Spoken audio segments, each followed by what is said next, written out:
Ситуация с Магнум, да, с этим парнем, которого уволили. Давайте, люди, будем адекватными. Если я говорю, например, допустим, на казахском языке, и мне кто-то придет и скажет, говори на русском, я считаю это ненормальным. Я, например, до 4 лет вообще не знала русского языка, я ни слова не знала. Но в то время меня отдали в русский садик, и я заговорила на русском, я мыслю на русском. Я уже мыслить на казахском навряд ли смогу. Я понимаю казахский язык, я говорю на нем, это мой родной язык. Но так уж вышло, так уж получилось, что я говорю на русском и мыслю на русском. Поэтому подходить к человеку и говорить, говори на том языке, на каком говорю я, это вообще считаю неадекватно. Это неадекват.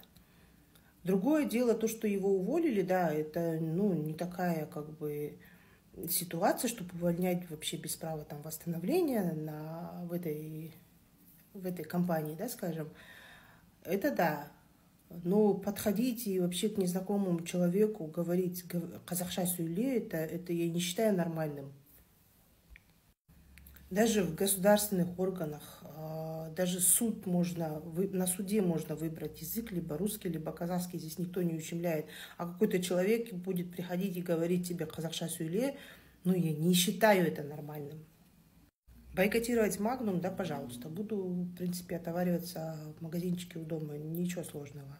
Но я не думаю, что на Магнум это как-то повлияет. У него довольно-таки большая площадь обслуживания, большое количество людей он обслуживает.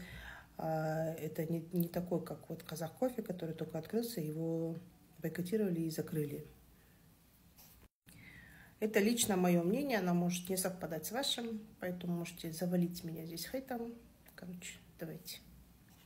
Магнум массово бойкотируют. Люди по всему Казахстану начали бойкотировать сеть супермаркетов Магнум. И все это из-за одного клиента. Клиента зовут Аслхан, он сам казах. История началась с того, что он заказал еду с Магнума. Курьер, который привез ему еду, потребовал, чтобы клиент Аслхан разговаривал на казахском языке. И все. Но курьер не знал что наш герой Аслхан может обидеться. Что он неженка, он не хочет жить в стране, где им управляют. И наш герой Аслхан написал жалобу на курьера. В тот же день его уволили, несмотря на то, что это его основная работа, у него есть семья, дети. И Аслхан рассказал что он очень хорошо владеет казахским языком, он с детства учился в казахской школе, но сейчас на данный момент преподает, либо где-то работает, где среда русскоязычная.